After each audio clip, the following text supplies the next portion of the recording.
ব্যবস্থা করুন।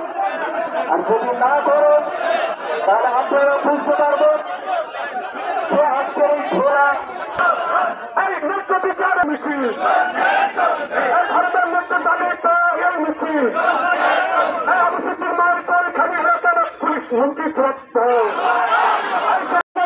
তারা আজকে আমরা এখানে দেখে নেব যে এই রাজ্যের পুলিশের কত হিম্মত আছে।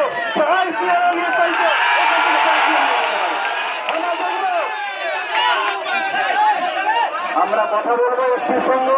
মূল অভিযুক্ত এসআই রাজদীপ সরকার, তাই তো? অত্যাচার, এই ধরনের পৈশাচিক অত্যাচার আমরা আজ পর্যন্ত দেখিনি।